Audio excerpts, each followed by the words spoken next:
Hello, everyone, and welcome to LPL Market Signals. Jeff Bookbinder here, your regular host for this week with my friend and colleague Quincy Krosby, live from Hawaii, although you'll be seeing a recording, so it won't be live. Quincy, how are things in Honolulu? Lovely. Aloha. Just beautiful as usual. And I'm so grateful for being able to come here with lovely people in Hawaii and Honolulu. I feel so grateful, especially before the election. It's a great place to just sort of take a deep breath and just say, okay, the waves are going to come in and we're going to deal with it. We're going to get through it. If there's any better place to get through an election than Hawaii, I don't know what it would be. It's true. Yeah. I also think it's a great place to watch the election results because it's so much earlier than it is here in Boston, East Coast time. So smart move to plan your trip this week. So who knows? Maybe you'll see a winner before you go to bed. Although I wouldn't necessarily count on that. But thanks for joining, even from so far away. I think this is a Market Signals first. I don't believe we've ever had anybody on from Hawaii. Here's our agenda. It's pretty much all election. We'll do a little bit of a recap of last week. We'll do a little bit of a week ahead preview with the Fed. I would argue that this week is, 90% election, Yeah. maybe 8% Fed and 2% earnings season. That's maybe how the market's attention is going to play out. It's going to be all Trump hairs all the time. And we got to watch the Senate and the House, of course, as well. So in terms of, bucketing the election topic, we're going to focus because you could talk all day and all the media outlets are, right? You could talk all day about election dynamics, but we're going to focus in on what we think is market moving. So number one, trade and tariffs. Number two, the tax negotiations next year. And number three, the regulatory environment. That's really where we see the potential for the outcome to influence markets. Although I'll start right off the bat by just saying that it's really the economy, corporate profits, interest rates, inflation, right? These are the fundamentals of the market that really drive stock prices. Policy can really only impact the market on the edges. So we would just keep that in mind, especially this election, which is likely to see either divided government or very narrow majority. So start with last week. I mean, Quincy, the big story last week, I think, was just rates up, stocks down.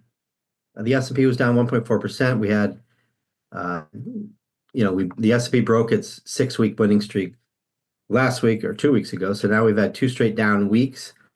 NASDAQ was down for the first week in the past 8, down about the same as the S&P 500, down 1.5%. Given the economic data was generally pretty good, if you adjust the jobs report for the the weather and the strikes, do you think this market just kind of needed a sell-off? I mean, what other than maybe rising rates, what do you think caused the market volatility last week? Pre-election jitters? Well, yeah, I mean the mixed messages from Megatech that Good point. certainly actually affected the market. When we hear, that they're going to have to spend quite a bit more and more capital expenditures for AI infrastructure, and then hearing from another Megatech, yet by the way, it hasn't been integrated as much as we thought, and then questions about hardware sales and so on. The market received mixed messages, and the market is pretty discerning, but also you have to admit that we were very much overbought.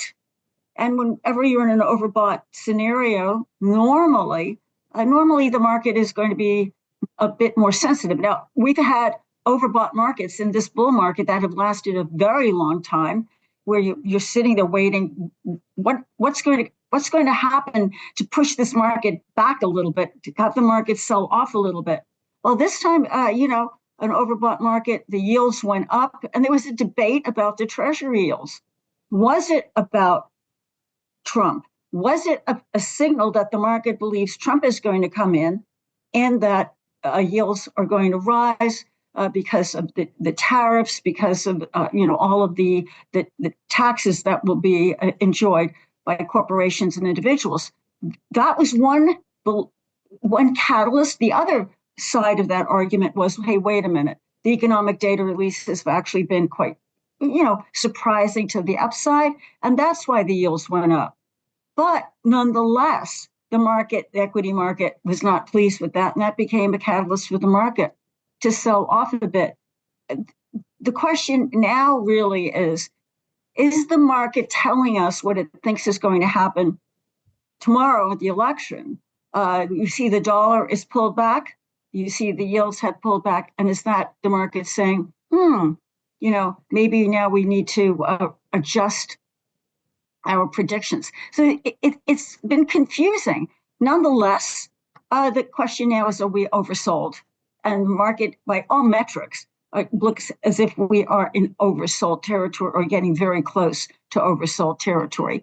And statistically, Jeff, you pointed this out. Adam Turnquist has pointed this out. Coming right up to the election, very often the market is quite a bit dicey.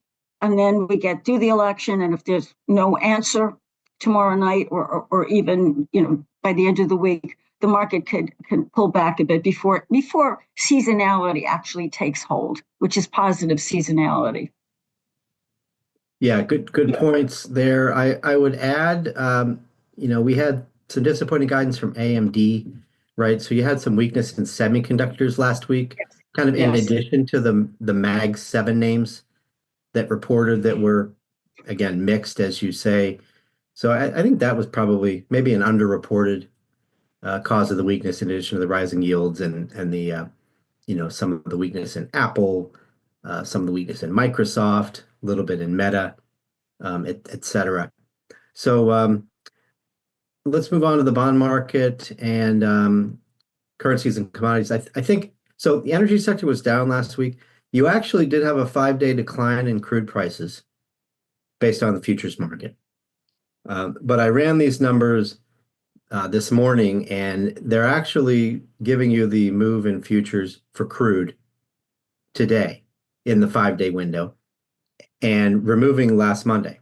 So last Monday, crude was down like 6%. Today, crude is up several percent. So that up 5.9% in crude the last week is a little bit misleading. Just wanted to clarify that. Clearly, the energy stocks is what it's all about, and they were down. So here you see the move in rates. The Bloomberg bond market index down 0.6%.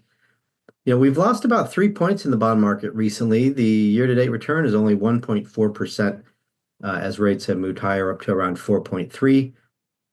We think they're going to settle down. Our chief fixed income strategist, Lawrence Gillum, who was on last week, is sticking to his forecast, and it's the team's forecast, that 4.25 is as high as we're going to get on the 10-year yield at year end. But it could be a little bit volatile up to maybe 4.50 in the very short term as we get through this election uncertainty. I guess, Trump is probably more bullish for rates, and then Harris is maybe a little more bearish for rates, all else equal. But we'll just have to wait and see how the market reacts. Sometimes these reactions are very difficult to to pin down in terms of what's driving them. I'll show you a chart of rates here in a second. So Quincy mentioned we're getting near oversold. That's true. We're pretty much right at the 50-day moving average on the S&P 500, a little over 5,700. There's some support near the July highs at 56.52 if we move lower, and then that's the September low 54.06. So those would be the next levels that we'd be watching for potential support and a pullback. And frankly, we've expected a pullback for the last couple months that we haven't gotten. Maybe this is the week that it starts. We'll have to see. I mean, we are 150 points off the highs, so it's a little bit of a pullback, but it hardly qualifies. We think you have to go maybe down a little more. And then here's the chart of the 10-year yield from Lawrence. I think this looks like a bullish chart, but certainly some of this is Trump trade. And if Trump doesn't win, this is probably going to roll over. And if the economy slows as we expect over the next several quarters, this is going to come down in theory. Inflation is ebbing. So would you agree with that call, Quincy, that rates are Uh, probably going to settle down here and then turn lower here before long? well, I do have to point out, like, I don't mean to come into this and disagree mightily, but we also have to keep in mind that maybe we have reached the bottom in inflation for now, but that it's poised to uh, tick higher. In the PCE report, I love to say this: personal consumption's expenditure index, the PCE, the Fed's preferred measure of inflation. You did see that 2.7% year over year core. Uh, that is sticky. That is sticky. The rest of the numbers all came in, within consensus estimates, but you don't want to see that number climbing higher. You want to see that number coming back down, and we have to question that. But here's another one. Last week we had the ISM Institute for Supply Management manufacturing report. And these are important. We look at those reports, break them down. But one of the areas that we pay very close attention to is the prices paid. That moved up a bit too much. And this week, we're going to have the ISM Institute for Supply Management service sector, the largest portion of our economy. And we'll be looking at expectations for new hiring, new orders, but we'll be looking at prices paid. This is going to be, if you're in the camp, and there is a camp that says we're going to have some form of maybe stagflation light going into the end of the year and certainly into the first half of 2025. These numbers are going to be what's played back and said, see, we told you so. And that's why I think the ISM report this week on the service sector is going to be crucial. So this notion that inflation has been quelled completely, there's a view that not quite yet. We need more verification that that is the case. So I'm not suggesting that this is going to be, again, a version of the 1970s. No one is suggesting that, even in that narrative, the cohort that sees this happening. But nonetheless, it's really important for the market to pay attention to. And yet the market is convinced we'll get 25 basis point cut this week, and then perhaps the Fed funds futures market for December is a little bit lighter, but certainly still pointing in the direction of another rate cut in December. Yep, absolutely. Good sort of teaser for the Fed section here, which we'll get to in a little bit. Last thing on rates, this is a chart that breaks down the rate move since mid-September into inflation expectations and growth expectations.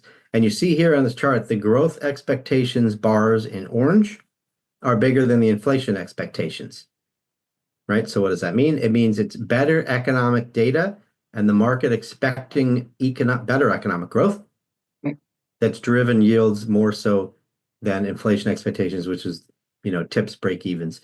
So I think, growth is, you'd rather see growth than inflation expectations drive yields. I mean, frankly, you'd rather see this mix even more dominant on the growth side. I think we would argue that growth is unlikely to accelerate further from here.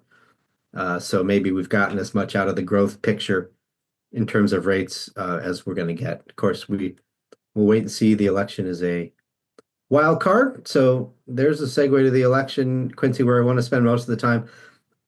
This is a hard election to trade because, based on the polls, it's really close in the swing states. Of course, the swing states is really all that matters. Although, these headlines over the weekend about Harris making a move in Iowa and maybe even being closer in Kansas than she normally would be, or Democrats would normally would. So, maybe tune out all that noise and just look at a combination of the national polls, the betting markets, and all these things. It's close. So that's why we say this is a hard one to trade, because you really have to have conviction on a political outcome, right? Who's going to win the White House and what's Congress going to look like? I think the only thing I have conviction on is that the Republicans are probably going to take the Senate. I don't know if there's anything else you have conviction on, Quincy, that you want to share here. Otherwise, let's get into our market moving topics. No, but I do think that for both parties in the White House now, gridlock is what the market wants. Normally, it would just be associated with a Democrat in the White House, that the market prefers gridlock and that a clean sweep for the Republicans was okay. But given the concerns over more tariffs, heavier tariffs, and also a series of tax cuts, and the deficit just basically climbing higher, the market increasingly is looking as if it would prefer, even in a Republican scenario, to have gridlock there as well, which is something I've just been watching. I didn't think it would actually materialize, but that is actually what I'm seeing if I take all of the political strategists' views on this. And again, something to put a lid on spending. And I want to add one thing, and that is people say that the Democrats and Republicans just don't agree on anything. I say, oh, yes, there is something that they agree on. You know what that is, Jeff? We haven't heard either party talk about the deficit. That's what they agreed on. We're not talking about the deficit. They refuse to talk about the deficit. Neither side cares. That's right. That is what they agree on. Don't talk about the deficit. Problem for the next administration. So, I mean, it'll be a little bit of an issue when the horse trading starts for the tax cut Yeah, expiration at yeah, the end of 2025. So we're getting a little ahead of ourselves. But you're right. That's why I think rates might be the most important yes, barometer of how the election is factoring into markets. exactly. You Mhm. could also argue that China and Mexico, either the currencies or the equity markets, are a Uh, really good barometer of election sentiment because, Trump will be tougher on trade, presumably, and be more aggressive with tariffs. What do you think about that? well, I pay very close attention. I had someone say, what do you not pay attention to? But I pay attention to currencies, especially the Mexican peso, for a variety of reasons. One is that the Mexican peso, by the way, was a very favorite destination for the yen carry trade. And if anybody noticed, the yen has come down. The carry trade is alive and well. And the peso was a destination. But absent that, take a look at where the peso went. It climbed higher. It moved much higher. And that is also being included in that, oh, you see, this is the currency market saying, maybe not so fast with the predictions for Trump. Because obviously the expectations were and a fear that Trump was going to, basically be harder on Mexico than, say, Kamala Harris. And so they're looking at that move in the peso climbing higher as an indication of coupled with the treasury yields coming down as an indication that perhaps the Trump trade initially was a bit too heavily skewed toward the Republicans. It's fascinating because in many ways everyone now is looking at the dollar on the treasury market versus the betting markets. That's what's so fascinating. The betting markets were there, everybody looking at predict and so on. And now that's moved away. Now they've substituted the treasury market, the treasury yields, and the currency as a substitute for the betting markets. I find that fascinating. Sure, and all the Wall Street firms have built their baskets of stocks that should do Yeah, better under Trump and should do better under yeah, Harris. And I think this is why Wall Street's consensus is that Trump is a slight favorite here. yeah, A lot of those yes, indicators are pointing toward Trump, but there are a couple of indicators pointing firmly toward Harris. One is the misery index, right? When you add together the unemployment rate and CPI, that's predicted 15 of the last 16 presidential winners. So keep that in mind. And then that's down, and so it's pointing to Harris. And then the S&P 500, I think it's predicted 20 out of 24 elections. If it's up the 3 months before election day, that's a positive sign for the incumbent. Now we don't really have an incumbent, you could argue. exactly. Yeah, And this election cycle is just very different, I would say, than maybe the ones in the past. So take those indicators for what they're worth, but there you can find plenty of support for either outcome. But back to the trade and tariffs thing, I think again, you don't want to watch China and Mexico. Of course, those two countries are together a big chunk of the emerging market index. So I think emerging markets could be very volatile. We're waiting to see what happens. Both candidates want to de-globalize and be tough on China, both parties. So it's just a matter of degree, we would say. So, as I said up front, wait for the outcome and then maybe you make a move on emerging markets depending on what outcome we get. But we don't want to be in the market of trying to predict this election and move ahead of it. I think tariffs are interesting because they affect corporate profits immediately, right? They hit the bottom line. So they can affect companies on day one, right? I mean, tax cuts are the same way, right? If you pay more taxes, your stock's going to adjust immediately. So those really have direct impact. So let's go to taxes. Quincy, I think the negotiation in 2025 is going to be really, really interesting. Both candidates want to extend the tax cuts, although Harris only for incomes 400,000 and up. And then, she wants to add some child tax credits. I know I'm sort of simplifying the negotiations are going to be very complex. There's a lot of elements to this, but I think high level, just to keep it simple, that's the big difference. So Trump's going to extend more, or at least try to, if he has the votes, than Harris. And so that might be one reason why the market would react more positively to Trump than Harris. What do you think, Quincy? Absolutely. I mean, corporations like tax cuts, and President Trump on the campaign trail said he wanted to actually lower the corporate tax. Even the fact that he lowered it so much to make the country, corporate America, competitive. In fact, where our corporate taxes were before those tax cuts came, we were in another zone. No other country in the modern world had corporate taxes as high as in the U.S. So now, he brought the taxes down, and now on the campaign trail he said, I want to lower them even more, which is very appealing for corporations. There's no doubt about that. Right. He's talking about for domestic based manufacturing, right? Not just a straight cut from 21 from 21 to 15, but make it conditional. Still, it's going to be lower than 21 all in. So you're right. It would be a cut, and that would be a boost to corporate profits. And I think that's why small caps fit into the Trump trade. They're more domestic. They pay higher taxes. Therefore, they are potentially positioned to benefit more from tax cuts than large caps. And then you could flip that, right, and say that if Harris wins and tax rates go up, she's going to potentially have to deal with a Republican Senate. So maybe end up getting something like 21 to 25, or maybe even 21 to 23 as a compromise. This horse trading is really hard to predict. But if it's divided government under Harris, you're going to see the rate go up.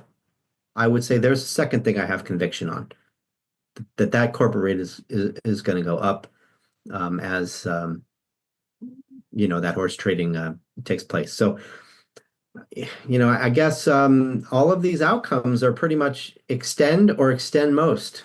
So Quincy, do you think the market's going to react in a negative way if Harris wins and the Democrats take the House on the tax cut issue? Well, we always say that the market, it doesn't matter who's in the White House, right? That ultimately, the market just moves on based on corporate earnings and the economic landscape underpinning the market. So the question then becomes, everything points to the deficit. That's the problem. Everything points to the deficit. What is it now? 36 trillion. So you could make the case that if you are going to be easy on taxes and benefits across the board, what does it do to the deficit? And if that's where both sides have come, move more and more towards each other in promising all sorts of benefits for their respective constituencies. But the fact of the matter is, all benefits ultimately push the deficit higher. That's what it comes down to, and that's why the market is concerned. It is about that deficit, because the question is, what happens? How do you pay for that? How is it ultimately paid for? And Jeff, that ultimately, if they can't do anything about it and start cutting, which is the third rail of politics, there's no doubt about that ultimately taxes go up. And one thing about every survey in this country, from Republicans or Democrats, it is, go ahead and tax the billionaires. That's easy. Americans, again, across the board, let the billionaires pay for all of this.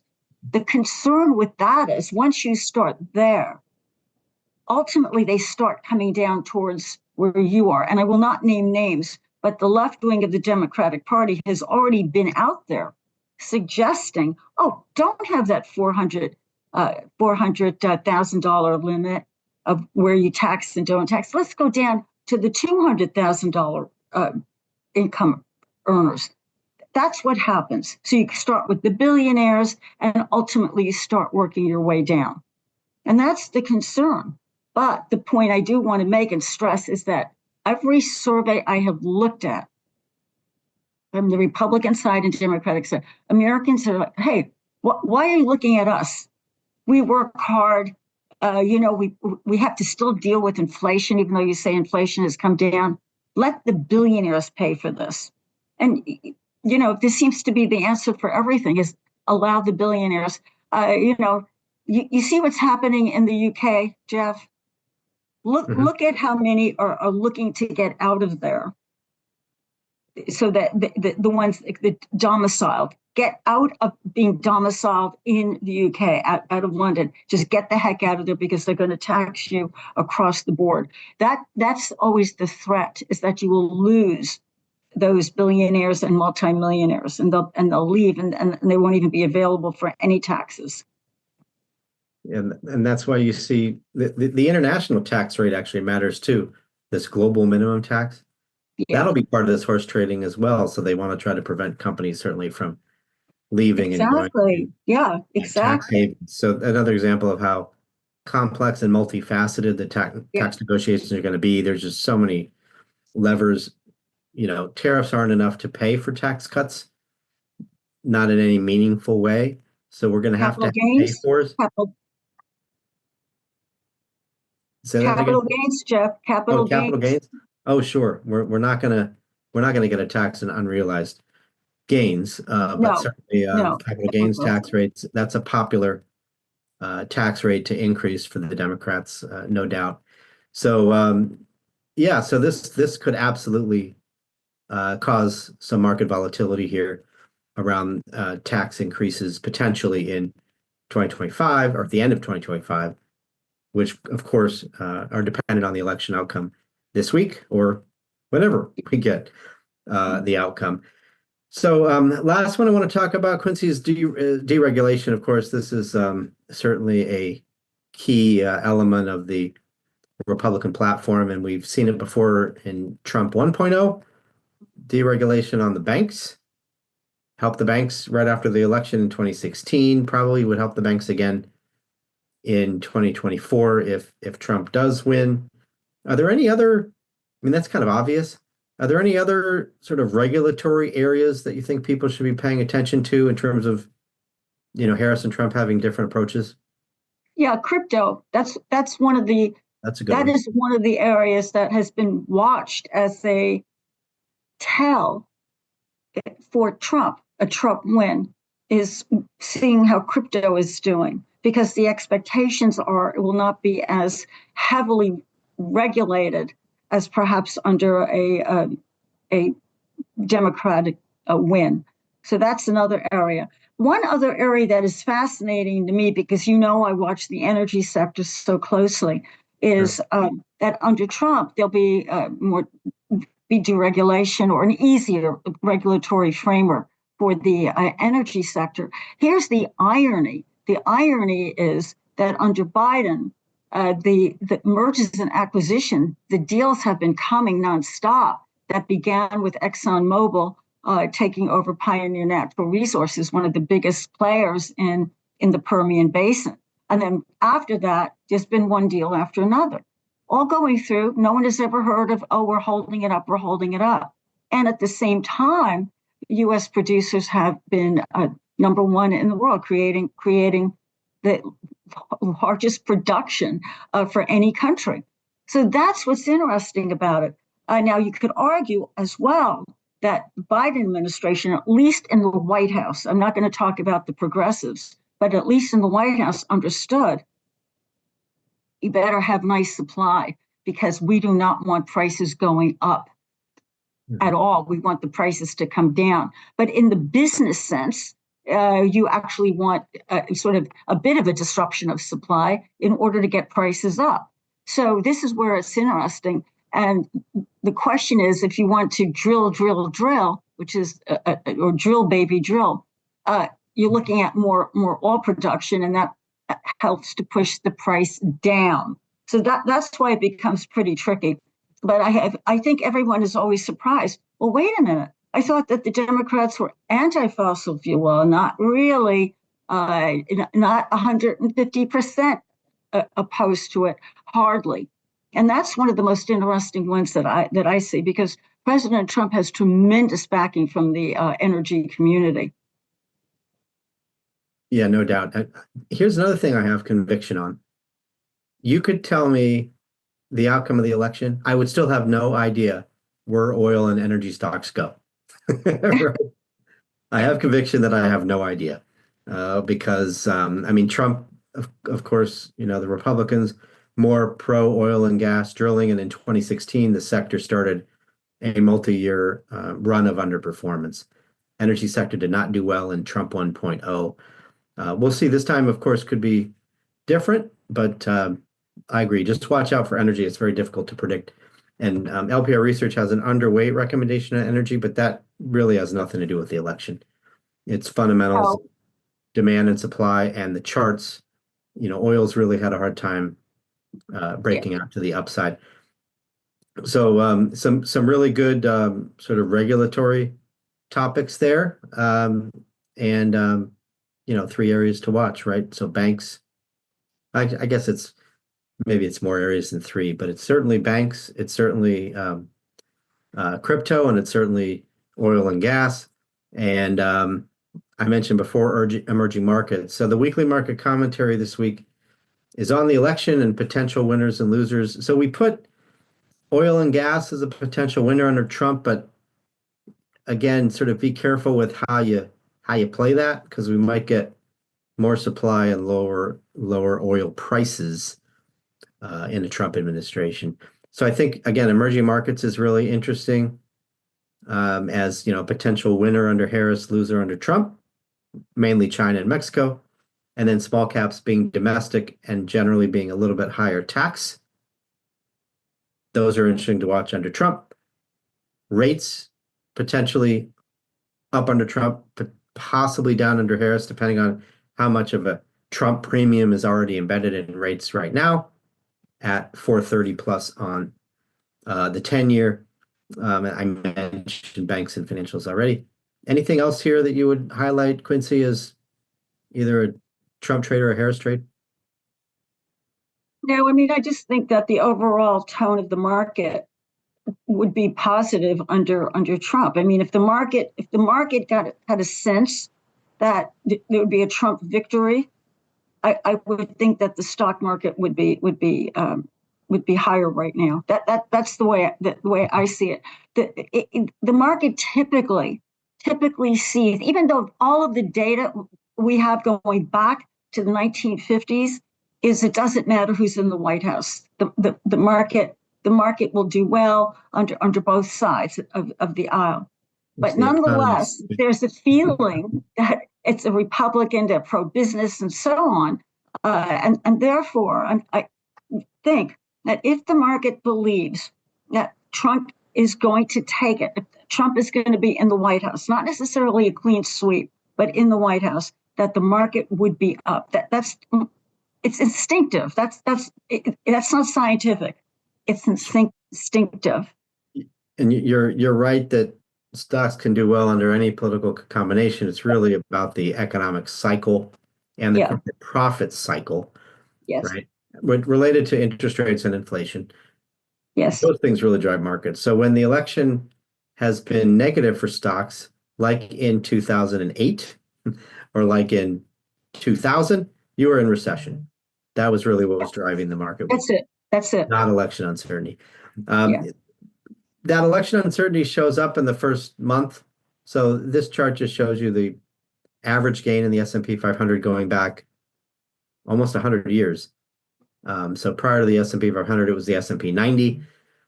On average, the market basically is stuck in the mud for a month, but then it starts to gradually grind higher, I guess, as maybe the political landscape or the policy landscape starts to clarify, if you will. So, on average, you're up a couple points. 3 months later, on average, you're up a little over 4 points. 6 months later, and election years on average are up sort of 5 to 6%, which is not terrible. You mentioned, Quincy, the seasonality, right? We just finished up the sell and may go away period, and then have entered the best 6 month period for stocks historically. Yep. So here you see the May through October period, you're on average up 1.7%. If you look at the November to April, on average, you're up 7.2. So, what is that? A 5.5 point difference. Yep. So if we do sell off on the election, probably going to get some dip buyers stepping in because of A, seasonality, and B, it's still a good economy with growing corporate profits. The macro environment is quite good. The election, of course, is going to be the biggest focus tomorrow and throughout the week. But the Fed is announcing a policy on Thursday, is expected to cut rates. So that is obviously newsworthy. And then we also get over 100 S&P 500 companies reporting earnings. Earnings season has been actually a pleasant surprise, I would say, overall over the last week after a pretty sluggish start. We're actually now tracking to about 6% year-over-year earnings growth for Q2 or for Q3, which is actually pretty good because when we started, we were looking at 4. So some nice upside from those Mag 7 names that reported last week, among others. So here's the economic calendar. I've got a Fed chart next, Quincy, but any of this data, you mentioned ISM services, anything else in terms of economic data that you think investors should be watching? Well, yeah, we've seen wages actually inch higher. This is very good for the lower wage earners because you coupled that with oil prices coming down.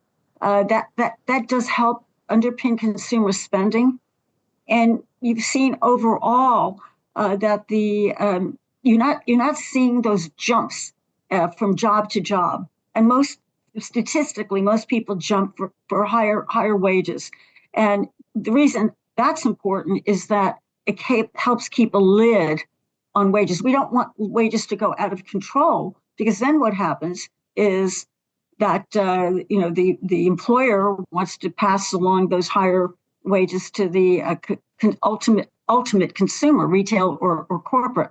So just having the wages go up and not escalating too much helps. It helps. I think consumer spending is 68% of the economy. And so that's resilient. Gasoline prices coming down helps as well. And overall, the GDP, the first read came out, by the way, for Q4 rather, period we're in now.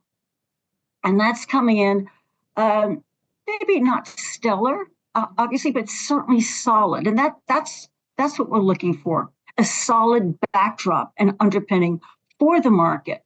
Because as you say, bull markets don't die of old age. It's such an old saying, but it's so true. It dies primarily because a recession hits. And it's hard to see a recession with this series of solid economic data releases. Yeah, great point. So, we often say at LPL Research that don't let politics influence your portfolios. Express your political views at the polls, right? And so the economic and corporate foundation under this bull market is still very strong. You can argue about whether it's too strong and whether it's been juiced by stimulus and all of that. Certainly, as Quincy expressed, maybe inflation takes a little bit of an uptick in the near term. You could certainly make that argument, but this is about as good of a economic environment as you could have when the Fed is restrictive and starting to cut rates. So, in other words, don't get too bearish. I think that's the bottom line. Even though there's certainly going to be a lot of divisive rhetoric out there, as there has been, unfortunately, during an election campaign. Stay above the noise. This market should do fine, really, under any political outcome, any election outcome.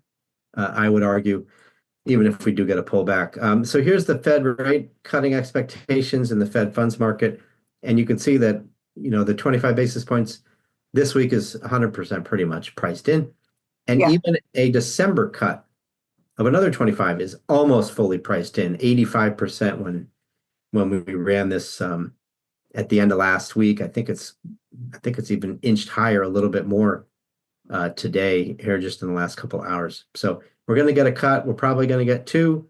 Powell's going to take some pleasure in announcing that this process was not driven by the election, and it's driven by the fundamentals of the economy, and the Fed is still a little bit too tight.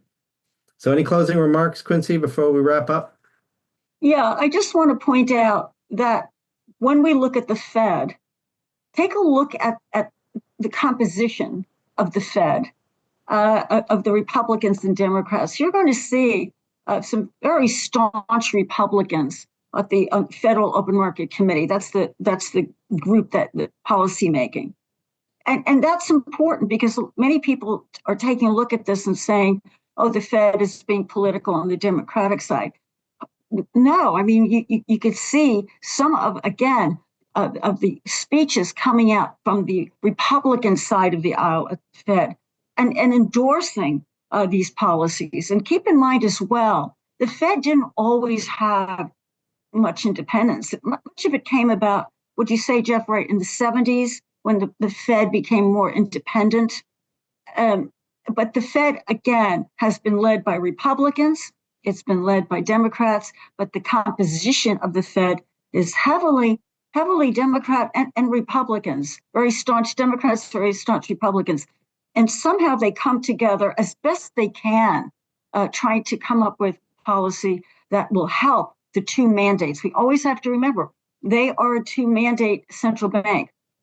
Price stability, which is the inflation one, and maximum employment, which is the labor market one. We are unique in the modern central bank world to have two mandates. Yes, absolutely. Great points there. I'll just say, regardless of what happens in this election, democracy will survive. It appears fragile at times, unfortunately, but it will survive. And maybe the Fed, as you laid out, Quincy, is giving us a roadmap for, cooperation between both sides of the aisle. Probably, it's a little bit wishful thinking, maybe, to get that more broadly in the House and the Senate. But, hopefully it doesn't get any worse from here, and maybe it can slowly get better. So with that, we will wrap up. Again, the weekly market commentary is an election playbook, so you can find that on LPL.com. Thanks, Quincy, for joining from Hawaii on very little sleep after flying in last night. So certainly greatly appreciate you doing that for us. Everybody have a wonderful week, and buckle up. Election, but actually when you listen to this, it'll be election day, I'm sure. But we're at the day before as we're recording this. Buckle up, and if you haven't already, get out and vote. Take care, everybody.